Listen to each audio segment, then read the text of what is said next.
आपको बड़ा सा घर बनवा दूंगा, महल बनवा दूंगा, महल।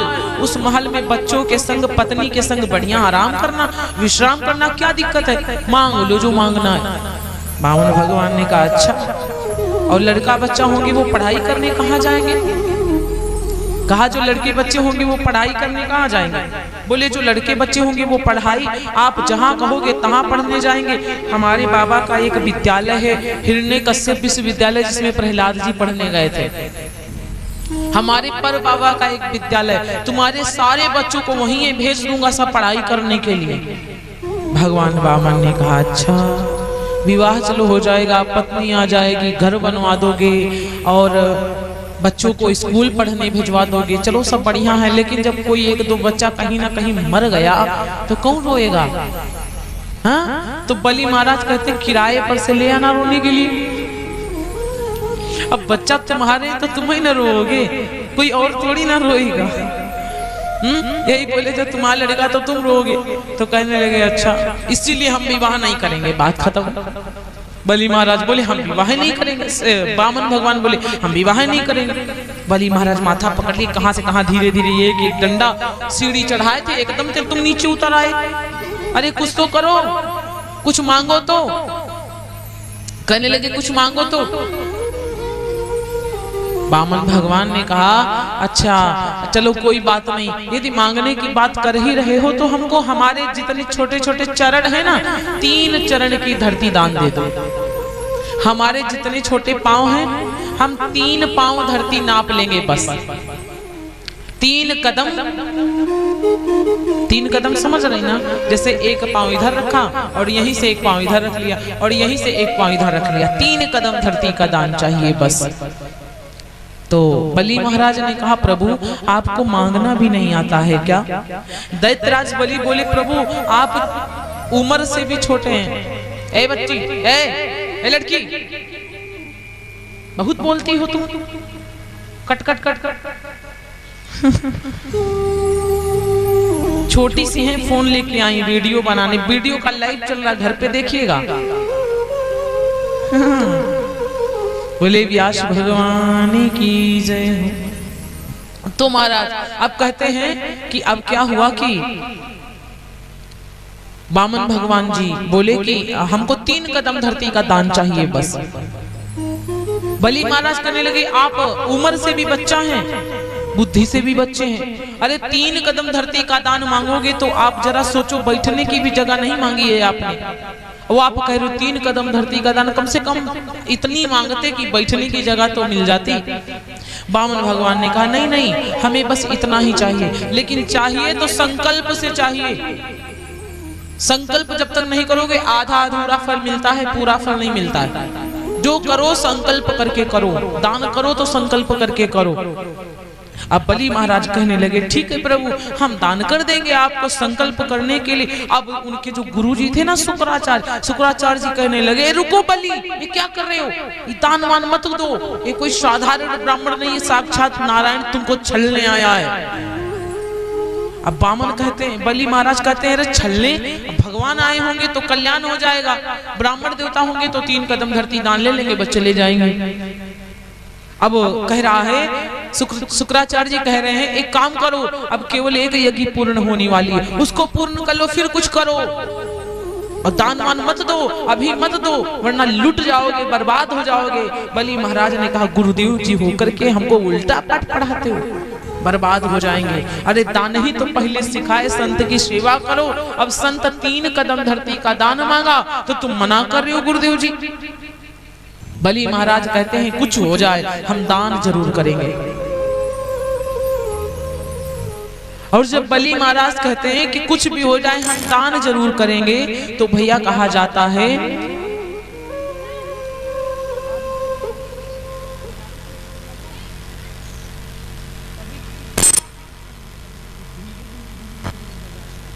बोली व्यास भगवान की जय। अब दैत्यराज बलि ने कहा चाहे कुछ हो जाए हम दान करके रहेंगे। शुक्राचार्य जी ने कहा तुम दान कर दोगे तुम बर्बाद हो जाओगे। बलि महाराज ने कहा गुरुदेव जी उल्टा पाठ ना पढ़ाओ, हमको दान करने दो। अब भैया वो गड़ुआ उठा लिए, गड़ुआ नहीं गड़ुआ उठा लिए, उसमें जल भर दिया कि जब जल गिरेगा तब तो संकल्प होगा। और जैसे गड़ुआ उठा के संकल्प करने चाहे तो गुरुदेव जी विचार करने लगे ये बिना दान करे मानेगा नहीं आज। तो एक काम करते हैं, गड़ुआ की टोटी में बैठ जाए, ना पानी गिरेगा ना दान संकल्प होगा ना दान होगा। और शुक्राचार्य जी क्या करते हैं, गड़ुआ की टोटी में बैठ गए और गड़ुआ की टोटी में बैठकर एक आंख से देख रहे हैं। अगर भगवान ने 2 आंखें दिया तो बराबर दोनों आंखों से देखो तब तो ठीक, और यदि एक आंख बड़ी एक आंख छोटी तो भगवान फोड़ ही देंगे। मतलब एक बेकार से एक खराब है एक शुद्ध है, या तो देखो तो अच्छा ही अच्छा देखो, गलत ना देखो। अब महाराज क्या हुआ कि क्रोध में आ गए भगवान को लगा ये बहुत पढ़ा रहे हैं हमारे चेला को, इनके चेला तो है ही है, दान करने जा रहा है तो ये दान देने से मना कर रहे हैं, तो इनको सबक सिखाना चाहिए। अब शुक्राचार्य जी गड़ुआ की टोटी में बैठे, जैसे जल डाले तो जल ना गिरे। बलि महाराज कहते प्रभु पता नहीं इस गड़ुआ में क्या अटक गया है, इस जल बाहर नहीं निकल रहा है। भगवान ने कहा चिंता काहे करते हो, हमारे पास कुश है ना, कुश अभी हम बताते हैं। और जैसे कुश निकाला कहा रुक जाओ, और गड़ुआ की टोटी में जैसे कुश की डाब डाला ना, एकदम से गुरुदेव जी की एक आंख फूट गई। गुरुदेव जी की जब एक आंख फूट गई, और गुरुदेव जी मां गुस्सा में बाहर निकले, गड़ुआ से कहने लगे तुम्हारे जैसा शिष्य भाड़ मजा, हमको नहीं चाहिए तुम्हारे जैसा शिष्य। अब वो कहते गुरुदेव जी अरे किसने कहा था कि तुम गड़ुआ की टोटी में बैठ जाओ। अब गुरुदेव जी कहने लगे तुम बर्बाद हो जाओगे, पक्का बर्बाद हो जाओगे। अब गुरुदेव जी गुस्सा में आए और चुपचाप भाग गए, चले गए गुरुदेव जी। और जब गुरुदेव जी चले गए महाराज, तो कहा जाता है कि भगवान को 3 कदम धरती दान देने का संकल्प कर दिया। और जब 3 कदम धरती देने का संकल्प किया, भगवान एकदम से अपना आकार बढ़ाए तो छोटा सा ब्राह्मण आसमान चला गया। छोटे से संत भगवान आसमान में लगे, इतना आकार बढ़ाए, और बलि महाराज देखते कि देखते रह गए कि ये कौन भगवान आ गए, हमको छले लिए, कहां से कहां युद्ध करके छीना था। आज प्रभु बलि महाराज हाथ जोड़े बामन भगवान के आगे अटके पड़े। भगवान ने कहा अब तो दान दे दिया। और जब इतने प्रभु लंबे तो उनका एक चरण सीधे ब्रह्मलोक में पहुंचा, जाके एक चरण सीधे ब्रह्मलोक में पहुंचा। पृथ्वी नापी एक चरण में पूरी धरती नाप लिया, दूजे में आकाश, और तीजा पद कहां पर रखूं सारे असुर निराश।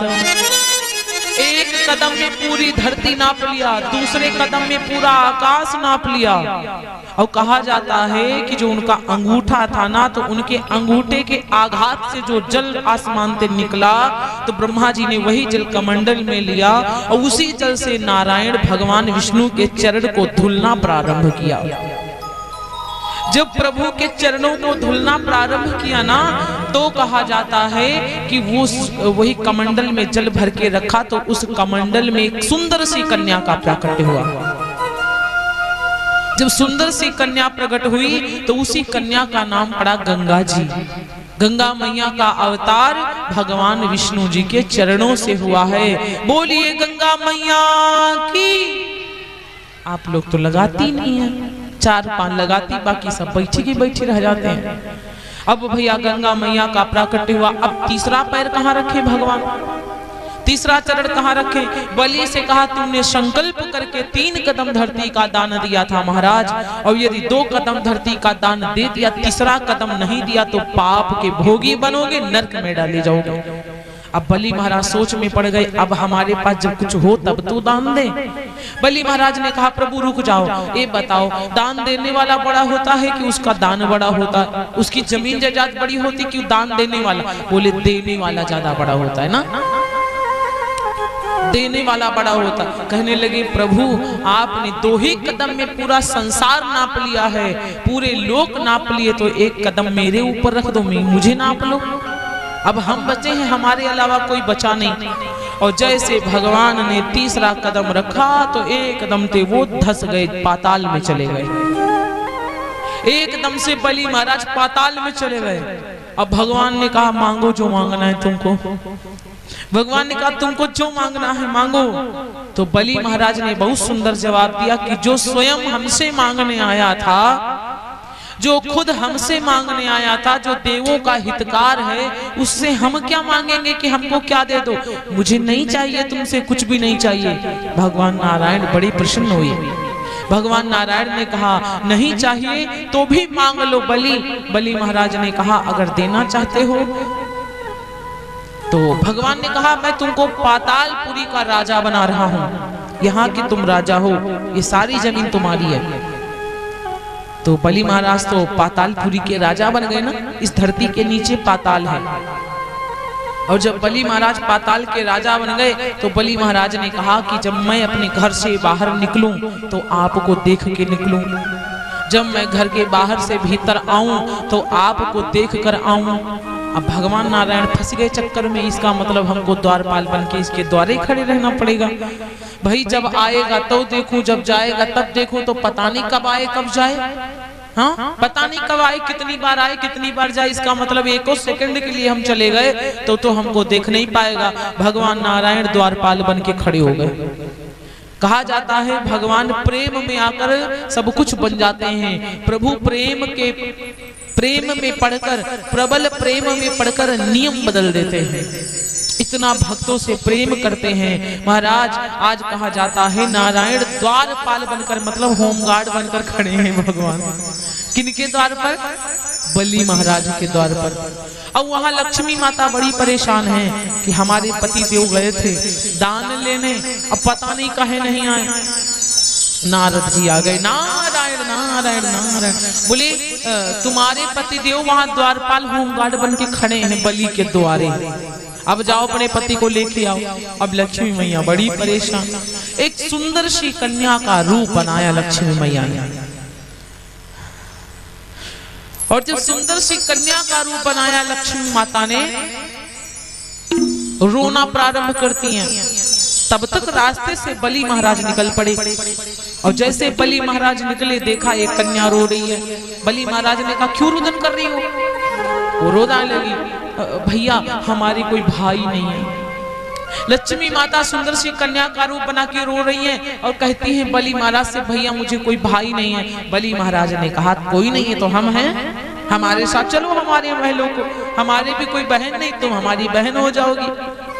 बलि महाराज लक्ष्मी जी को पाताल में लेके गए लेकिन जान नहीं पाए कि ये लक्ष्मी जी हैं। और जैसे लक्ष्मी मैया द्वार पे पहुंची देखा होमगार्ड बने प्रभु सरकार खड़े, कहने लगी तुम, भगवान विष्णु बोले देवी तुम भी आ गई यहाँ पे, तुम क्या करने आई? मुझे पता है बलि को ठगने आ गई हो। पहली बात तो हमने ठगा, अब तो तुम ठग लोगी। तो कहा और क्या, तुम आए थे यहाँ ठगने, खुद ही ठग गए, तुमको लेने आई हूँ। भगवान बोले ऐसे कैसे ले जाओगी हमें? अब लक्ष्मी माता अंदर प्रवेश कर गई। धीरे धीरे समय व्यतीत हुआ, लक्ष्मी मैया कुछ दिन तक रही और जिस दिन रक्षाबंधन पड़ा लक्ष्मी मैया ने बलि महाराज को राखी बांध दिया। जब रक्षा सूत्र बांधा बलि महाराज ने कहा बहन तुम जो मांगोगी वो दूंगा, जो बहन मांगती है भाई देता है, मांगो बहन। अब लक्ष्मी मैया प्रकट हो गई। लक्ष्मी मैया ने कहा भैया आप जो हमारे आदमी को, हमारे पति को द्वारपाल बनाकर खड़े रखे हो, बैकुंठ खाली है उनको दे दो, मुझे वापस कर दो। बलि महाराज ने देखा साक्षात लक्ष्मी आई हैं। बलि बहुत प्रसन्न हुए। बलि ने कहा धन्य है प्रभु, आज लक्ष्मी जी आई हैं मेरी बहन बनकर और आज तो आप जीजो बन गए हमारे। लेकिन कोई बात नहीं है, अब बहन ने मांगा है तो देना तो पड़ेगा। आज लक्ष्मी मैया को भगवान विष्णु को दे दिया। प्रभु फिर से नारायण बैकुंठ को चले गए। बोलिए श्री लक्ष्मी नारायण भगवान की। इस प्रकार से नारायण जी बैकुंठ को पहुंचे। बलि महाराज की एक बिटिया थी जिसका नाम था रत्नमाला, नाम भूल गए थे, जिसका नाम था रत्नमाला। जब रत्नमाला ने देखा कि छोटा सा ब्राह्मण आया है, मतलब छोटे से संत आए हैं, तो रत्नमाला बहुत बच्चे के समान, मतलब माँ का वात्सल्य प्रेम उसके दिल में आया, उसके हृदय में वात्सल्य प्रेम आया। उसने विचार किया कि मेरा पुत्र होता ना तो मैं इसको ना अपना स्तनपान करवाती, दूध पिलाती। भगवान नारायण ने रत्नमाला को मन ही मन आशीर्वाद दे दिया, देवी तुमने मुझे पुत्र के समान सोच लिया है तो मैं तुम्हारा दूध पीऊंगा, स्तनपान करूंगा, लेकिन अभी नहीं, जब कृष्ण बनकर आऊंगा तब। जब देखा रत्नमाला ने कि पिता के सर के ऊपर संत ने पैर रखे के पाताल में धंसा दिया तो गुस्सा हो गई, इसको मैं अपना दूध पिलाऊंगी, अरे पिलाऊंगी तो जहर लगा के पिला के मार दूंगी इसको, मैं अपना स्तनपान करवाऊंगी। भगवान ने कहा ये भी ठीक ही है, अभी दूध पिला रही थी अपना माँ बनकर, अब तो जहर लगा के पिलाएगी, तथास्तु पीऊंगा आकर जहर वाला दूध। आशीर्वाद दे दिया, तभी मुक्ति भी तुमको दे दूंगा। भगवान नारायण ने आशीर्वाद दिया। इस प्रकार से भगवान जी वामन भगवान का अवतार लेके आए, फिर मत्स्य अवतार लेकर के आए, मछली का अवतार। श्री सुखदेव जी महाराज कहते हैं फिर प्रभु धीरे धीरे समय व्यतीत हुआ, फिर क्या हुआ तो कहने लगे कि नाभाग राजा हुए अयोध्या में। नाभाग के पुत्र हुए जिनका नाम था अम्बरीश जी महाराज। धीरे धीरे समय व्यतीत हुआ, आगे वंश बढ़ता गया, फिर सगर हुए, सगर महाराज हुए, सगर के पुत्र हुए सगर के बाद हुए भागीरथ जी महाराज। भागीरथ जी ने गंगा की प्रार्थना करी, तपस्या करी गंगा माता को पृथ्वी पर लाने के लिए, तब गंगा मैया पृथ्वी पर आई। और जब गंगा माता पृथ्वी पर आती हैं तब जाकर सगर के 60,000 बेटा भस्म हो गए थे तो उनको तार दिया गंगा माता। और जब गंगा मैया उनको तारती हैं, धीरे धीरे समय व्यतीत हुआ। सुखदेव जी महाराज कहते हैं फिर क्या हुआ, त्रेता युग लग गया। ये जो कथाएं हम आप लोगों को सुना रहे थे ना, ये पता है ये सतयुग की कथाएं हैं। ये सतयुग में होता था, सतयुग में भगवान आते थे अवतार लेकर। और उसके बाद में सतयुग के बाद जब राम लक्ष्मण भरत शत्रुघ्न, और जब त्रेता युग में 4 पुत्र राजा दशरथ के आए, भगवान राम जी ने खूब लीलाएं करी। रावण को मार करके भगवान आए अयोध्या को वापस। और जब अयोध्या को रावण को मार करके प्रभु आए, उनका राज तिलक हुआ। तब धीरे धीरे समय व्यतीत होने लगा। जब राज तिलक हुआ, राज तिलक के बाद भगवान 11,000 साल तक के राम जी अयोध्या में राज करते हैं, 11,000 साल तक के। फिर उनके 2 बेटा हुए थे लवकुश। मैंने पिछली साल आप लोगों को लवकुश की कथा सुनाई थी, जानकी माता का वनवास, लवकुश कांड की कथा। लवकुश जी महाराज हुए। लव अलग है, कुश अलग, 2 भाई हैं जिनका नाम है लव और कुश। लवकुश ने राज्य किया। धीरे धीरे समय व्यतीत होता गया महाराज। कहा जाता है भगवान विष्णु, भगवान नारायण क्या करते हैं, अपने आप को सरयू में समाधि ले लिया। राम जी के संग में बहुत सारे जितने भी अयोध्या वासी थे सब सरयू के पास में आए और सरयू जी में आकर के समाधि, जल समाधि लेते हैं। सरयू जी में जल समाधि लिया। त्रेता युग समाप्त हुआ और त्रेता युग के बाद लगा द्वापर युग। अब बताओ कौन सा युग लगा, द्वापर युग। और द्वापर युग में भगवान कृष्ण की कथा आती है। अब श्री सुखदेव जी महाराज ने कहा द्वापर युग जब लगा तो कृष्ण भगवान की कथा आई। द्वापर युग में एक मथुरा के राजा हैं जिनका नाम है उग्रसेन जी। अब हम लोग कृष्ण कथा में प्रवेश कर रहे हैं। धीरे धीरे सतयुग से त्रेता युग में आए।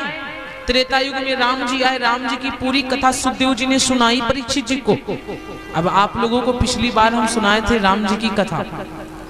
राम जी की कथा भी बहुत सुंदर है जो हमको जीना सिखाती है। राम जी को देखकर हर बेटे को जीना चाहिए, हर बेटियों को, हर बहुरिया को सीता की तरह बनना चाहिए। तो महाराज राम की कथा हमें जीना सिखाती है।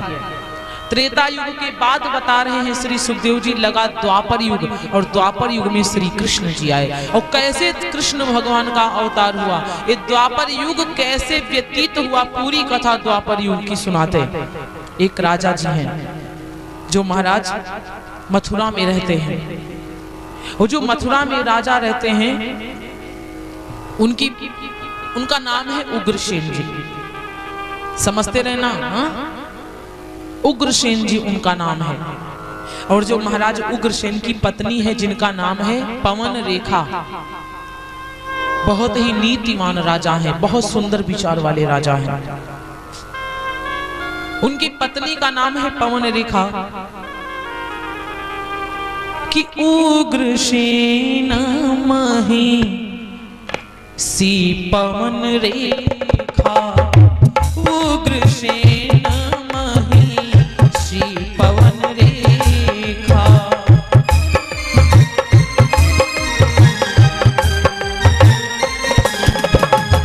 कि उग्रसेन मही सी पवन रेखा, उग्रसेन मही सी पवन रेखा। सुंदरता पति व्रत की लेखा, सुंदरता प्रति व्रत की लेखा।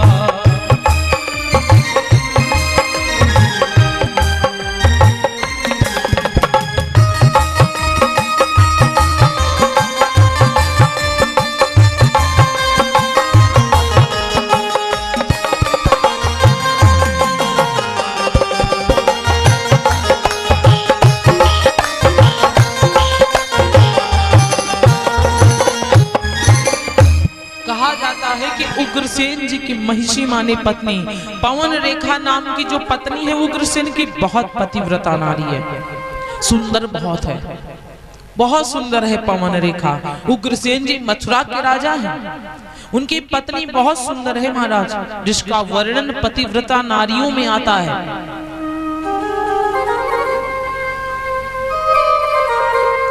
आठ पहर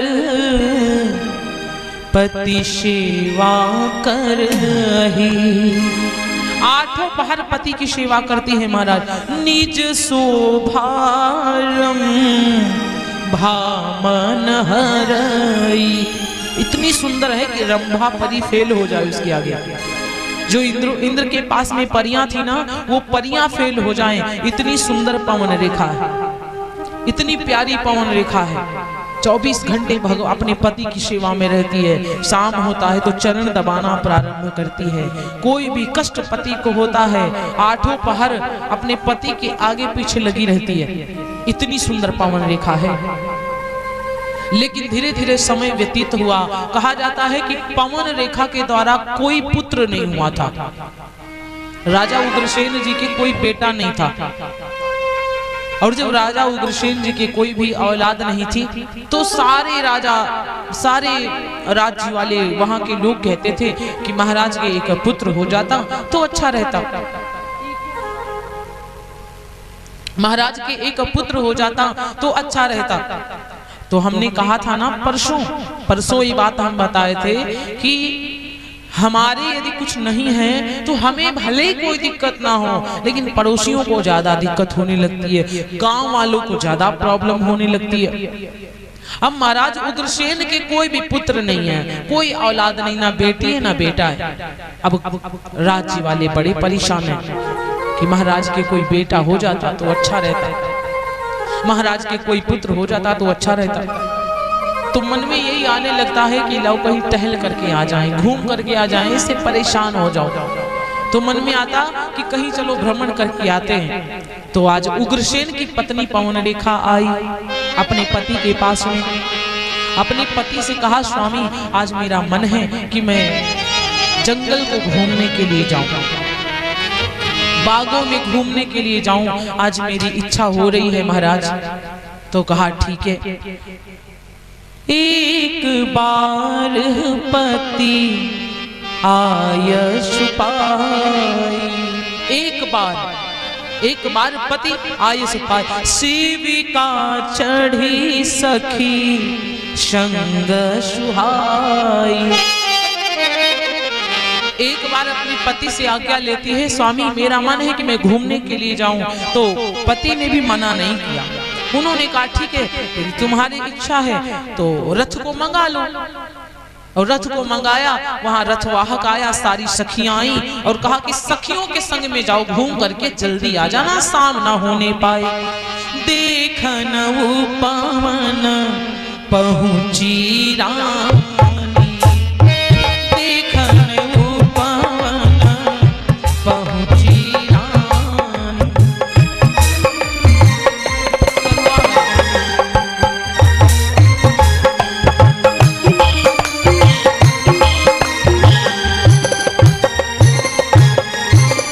कि देखा शाम हो गई थी घूमते घूमते जंगल को और जंगल में, और जब जंगल में घूमते घूमते शाम हो गई तो एक लहर बवंडर आया और एकदम से उसको ऐसा आवाज सुनाई पड़ा कि कोई कहता है कि रथ से नीचे उतरो। ऐसी आवाज आई हवा की कि उस हवा में मानो कि किसी ने कहा हो कि रथ से नीचे उतरो। और जैसे रथ के नीचे ऐसे महाराज उतरा आवाज आई, चिड़ियां चहचहाने लगी। और जब ये आवाज आई तो रथवाहक को पता भी नहीं चला और एकदम से वो रानी रथ से नीचे उतर करके जंगल में आ गई। और जैसे रथ से नीचे उतरी रथ गायब हो गया, धूल मिट्टी हवाएं चलने लगी। देख करके बनेले जीव जंतु चिल्लाने लगी रानी, खूब रुदन करने लगी, मुझे बचाओ स्वामी, कोई है क्या, सब कहाँ चली गई सखियां। एकदम से सखियों गायब, रथ भी गायब, सब गायब हो गया। अब रानी बड़ी व्याकुल हो गई। जंगल में हवाएं चल रही हैं और हाथी चिंघाड़ रहे हैं, जीव जंतु बंदर बनेले सब आ गए। और तब तक वहां पर जो हवा थी ना वो मायावी हवा थी, एक राक्षस की हवा थी। और एक वो मायावी हवा आई और एकदम से वो राक्षस रानी के सामने आ गया। लेकिन जब रानी के सामने आया ना तो कहा जाता है कि वो अपना रूप बदल करके उनके पति का रूप बना लिया। उनके पति का रूप, राजा का रूप बनाकर वो राक्षस रानी के सामने आ गया। और जब राजा का रूप बनाकर राक्षस रानी के सामने आया तो मेरे भैया कहा जाता है कालनेमी, कुछ मतलब लोग कहते हैं उसका नाम कालनेमी था। और श्रीमद विश्राम सागर में लिखा है द्रुमंकिल नाम का राक्षस था। वो विश्राम सागर में द्रुमकिल नाम का राक्षस लिखा हुआ है। तो कहा जाता कालनेमी दानव नपतनु धरी,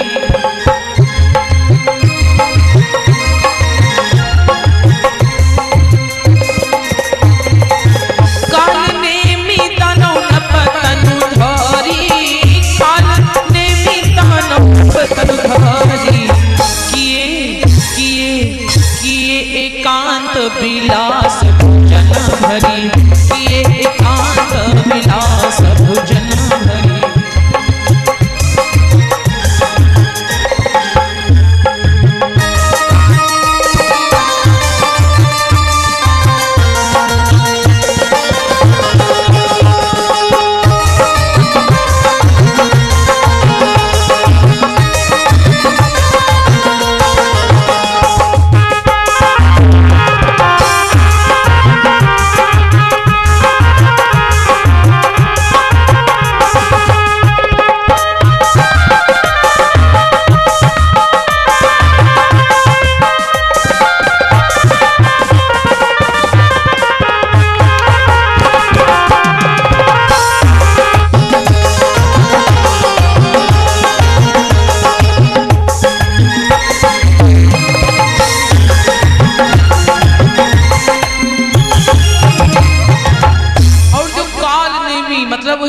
नाम का राक्षस आया, राजा का वेश बनाकर रानी के समक्ष आया।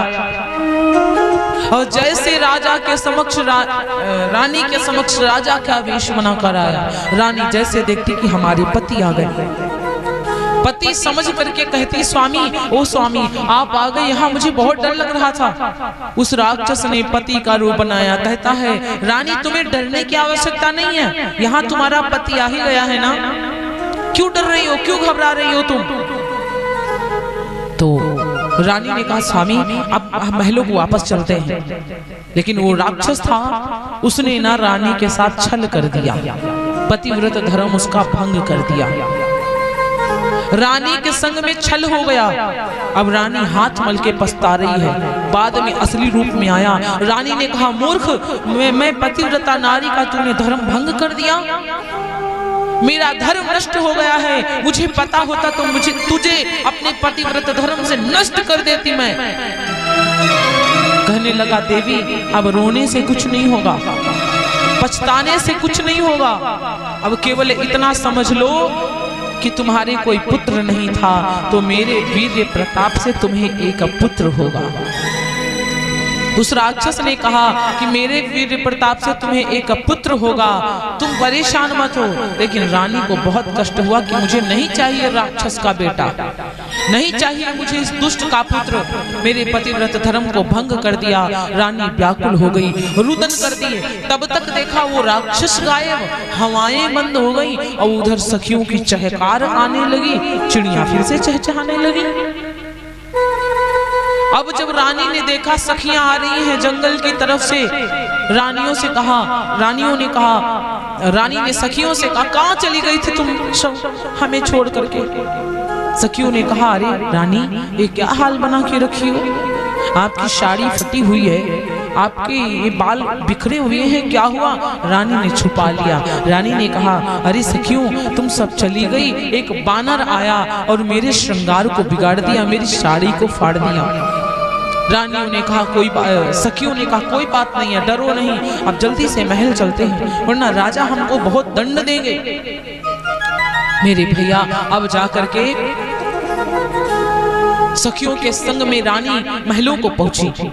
जब महलों को रानी पहुंची तो उस समय महाराज कहा जाता वो गर्भवती हुई, और जब गर्भवती हुई उस राक्षस ने कहा था बेटा भी होगा ना तो नारायण साक्षात उसे मारने के लिए आएंगे, भगवान को आना पड़ेगा, कोई साधारण बेटा नहीं होगा, बहुत दुष्ट बेटा होगा, बहुत दुष्ट, इंद्र को जीतने वाला, मुनियों को सताने वाला, संतों को सताने वाला, शुद्ध का काम कभी नहीं करेगा, ऐसा बेटा तुम्हें होगा। जब राक्षस है तो राक्षस का बेटा राक्षस होगा ना।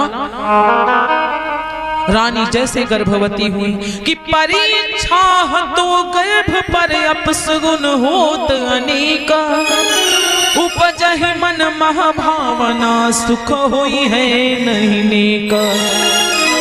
रानी जान गई थी अब सुख तो शुद्ध नहीं होंगे, अच्छे नहीं होंगे, क्योंकि भावनाएं आ रही कि गलत के संग गलत हुआ, नहीं आती घूमने जंगल तो ठीक होता। लेकिन आज कहा जाता है जब रानी जब फंस गई मेरी भैया तो कहा जाता रानी गर्भवती प्रथम ही गर्भ समुझी मन राजा,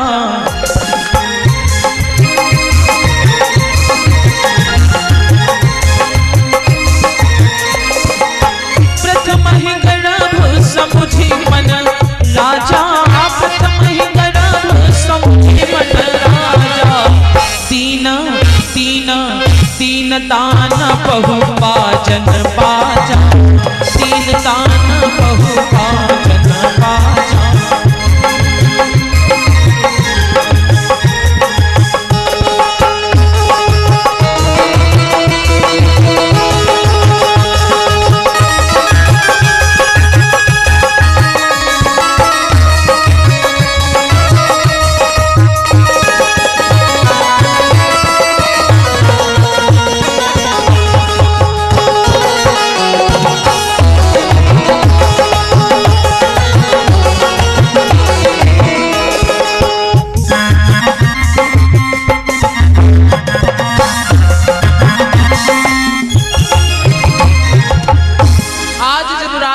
पता चला कि मेरी नानी गर्भवती है, राजा बहुत प्रसन्न हुए, खूब प्रसन्न हुए राजा। पहला गर्भ था ना, खूब राजा प्रसन्न हुए, बाजा बज रहे हैं मथुरा में, आनंद बधाइयां बज रही, लेकिन रानी ने किसी को नहीं बताया, रानी ने सब छुपा लिया। महाराज कहा जाता है दान दे रहे हैं वो उग्रसेन जी। जब धीरे धीरे समय व्यतीत हुआ ना तो 9 महीना जब लग गए तो अपशगुन होने लगे, कहीं दीवारें टूट कर गिर रही, कहीं बरसात हो रही, कहीं भूकंप आने लगा, जैसे उस दुष्ट का जैसे मतलब गर्भ के बढ़ रहे दिन दिन, तब तक इतना परेशान। अब महाराज कहा जाता है, अब एक चीज आप लोग ध्यान दीजिएगा, जब तक लाइव चलेगा ना कोई कैमरा के सामने नहीं आएगा, वो हम बताना भूल गए थे। अब इस तरह से ये रहेगा सबको।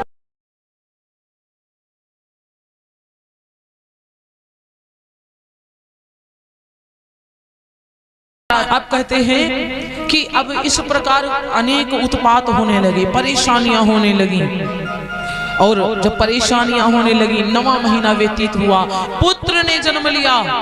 जब रानी को बेटे ने जन्म लिया, उसी का नाम पड़ा कंस। और जब कंस का जन्म हुआ, घन गाज छूटी प्रचंड मारुत, टूटी उड़गन मह गिरे। और फनिसी सकंपित तड़ित तड़कति तरन रजयंबर दुरे। घनघोर अंबर तड़तड़ा रहे, मानो कि पहाड़ टकरा रहे हैं, इतनी जोर से गर्जना हो रही है महाराज।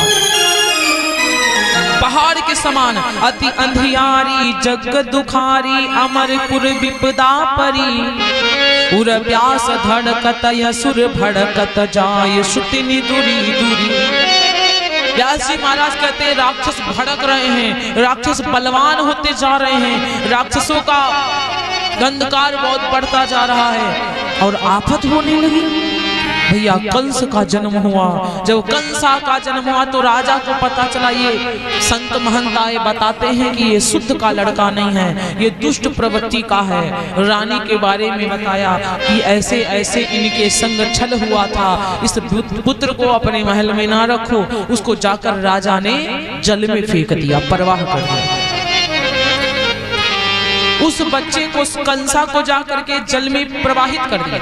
अब जब बहते बहते ये दूर निकला, लेकिन कहा जाता है जिसकी मौत नहीं होती उसको मार कोई नहीं सकता। अब वो बहते बहते बड़ी दूर निकल गया तो एक राजा देख जाते हैं, उनका नाम था सूरसेन। सूरसेन ने देखा एक बेटा बह रहा, उस सूरसेन ने उस बच्चे को निकाल करके अपने महलों को ले आया।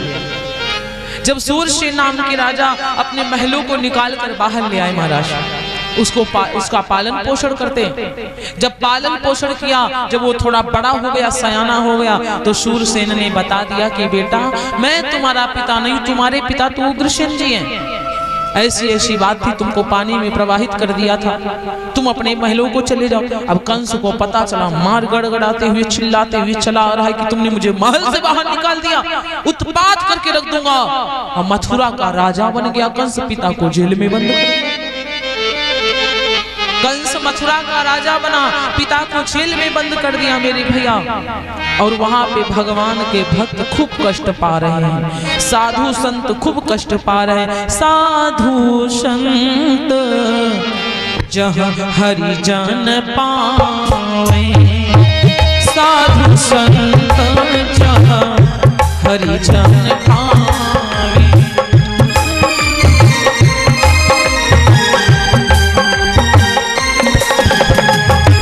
साधु संत जहाँ हरि जन पावे, साधु संत जहाँ हरि जन पावे। मारहि नाहि धर में छुड़ावे, मारहि नाहि धर में छुड़ावे।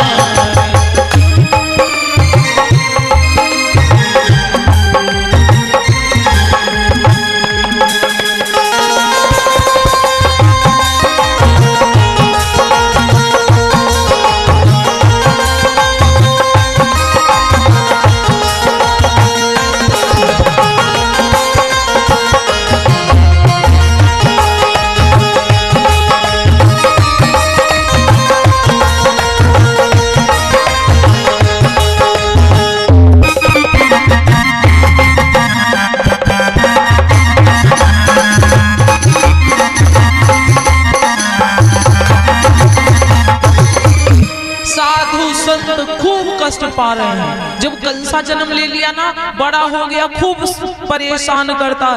धर्म कर्म पर रोके लगाया, धर्म नहीं कर सकते, अच्छा कर्म नहीं कर सकते, हरि पूजा पाखंड बताया। कहा भगवान की पूजा ना करो, ये सब पाखंड है, इसको छोड़ो। सबको परेशान कर रहा, उल्टी सीधी बातें बता रहा। वेद पढ़ा बहबर जित ठहरावा, वेद नहीं पढ़ सकते, किताबें नहीं पढ़ सकते, पुराण नहीं पढ़ सकते, कथा नहीं पढ़ सकते। आर्य धर्म कुल रीत मिटावा, सारी रीति मिटा रहा है। भक्ति ना करो, भजन ना करो, कथा ना सुनो। मेरे भैया, जो वहाँ के दुष्ट लोग थे, जो उसकी बातों में आके गलत करने लगे, जो महागरीब थे उनकी बातों में आके गलत करने लगे, कंसा के वो बड़े अमीर बन गए। जो अमीर लोग थे बेचारे, जो धनवान थे, जो दान करते थे, पुण्य करते थे, उनको भिखारी बना करके छोड़ दिया। अब उनको भिखारी बना करके छोड़ दिया। और जब भिखारी बन, निर्धन दीना भये धनवाना, निर्धन दीना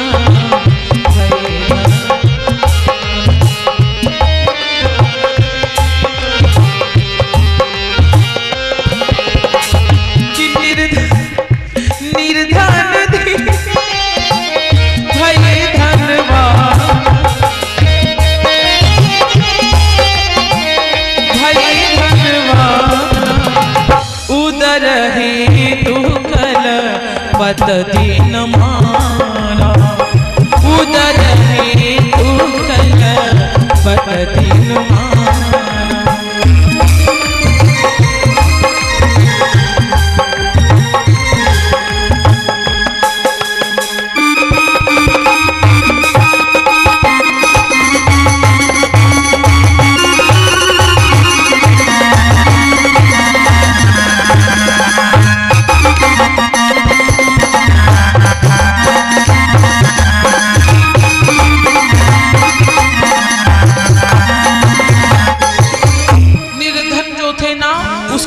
में आकर वो अमीर बन गए।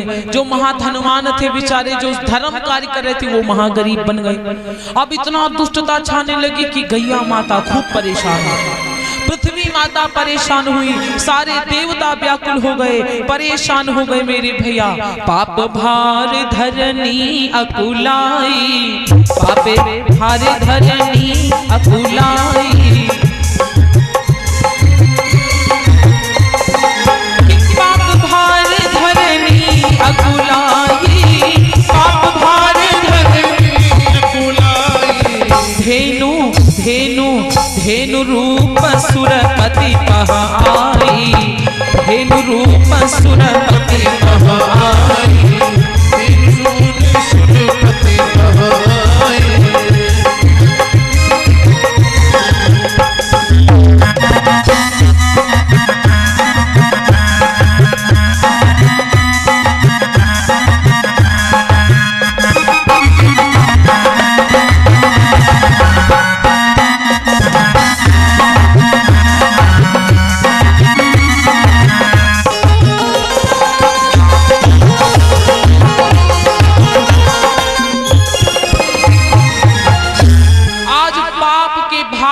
माता पृथ्वी अकुलाने लगी। और जब पाप के भार से मैया पृथ्वी अकुलाने लगी तो गैया का भेष बना करके भगवान से विनती करती हैं, भगवान नारायण से विनती करते हैं, प्रभु जल्दी से अवतार लो। गए देव चतुरानन पासा, सारे देवता भगवान महाराज ब्रह्मा जी के पास में गए, सब विनती करते, प्रभु जल्दी से अवतार लो, बहुत ज्यादा कंस पाप कर रहा है, जल्दी से पृथ्वी पर आओ।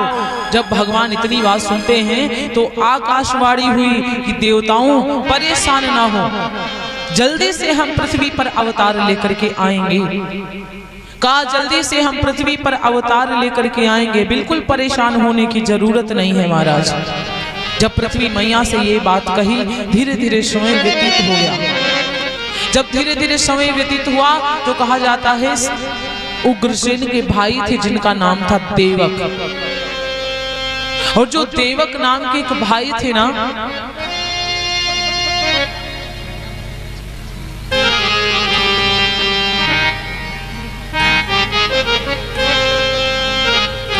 तो महाराज कहा कि देखो आज पृथ्वी मैया बहुत व्याकुल हो गई, तो कंसा की एक बहन है जिनका नाम है देवकी, चचेरी बहन है, सगी बहन नहीं है।